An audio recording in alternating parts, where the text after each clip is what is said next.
ఇశ్రాయేలు చేసినటువంటి పాపం ఏదైతే ఉందో ఆ పాపాన్ని నేను ఒప్పుకుంటున్నానయ్యా అని చెప్పి నెహెమ్యా ఇశ్రాయేలు పక్షంగా వారి పాపాన్ని తన మీద వేసుకుని తను ప్రార్థన చేస్తున్నాడు. ప్రియదైవ జనాంగమా, నిన్ను దేవుడు స్వీకరించాలి, నువ్వు దేవునికి ఇంపైన సువాసనగా మార్చబడాలి అనంటే ప్రియ దేవుని బిడ్డలారా, లోక పాపమంతా కూడా మన పైన వేసుకుని మనం ప్రార్థించే వారిగా ఉండాలి.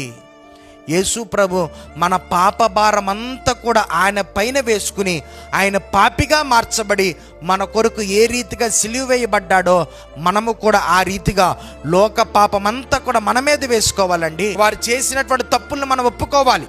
వారి దోషాలు ఏవైతే ఉన్నాయో ఆ దోషాలు మనం ఒప్పుకోవాలి. నేనెందుకు ఒప్పుకోవాలి, నాకేం పని అనుకుంటే కుదరదు. దేవుడు మనకిచ్చినటువంటి బాధ్యత అది. లోకం నశించిపోతుంది. నశించిపోతున్నటువంటి వారి పట్ల మనకు ఉండవలసింది ఏంటో తెలుసా? ప్రభువా, పలానా వాళ్ళు నశించిపోతున్నారయ్యా, యవనస్తులు పాడైపోతున్నారయ్యా, లోకం పాడైపోతుందయ్యా, వారి కొరకు నేను ప్రార్థన చేస్తున్నాను, వారి పాప భారం నా మీద వేసుకుని నేను ప్రార్థన చేస్తున్నానయ్యా, ఒక్కసారి నా ప్రార్థన ఆలకించవా అని ప్రభువుని అడగగలిగితే దేవుడు నిన్ను గురించి ఏం చేస్తాడో తెలుసా? ఇంపైన సువాసనగా మార్చబడేటట్లు చేస్తాడు.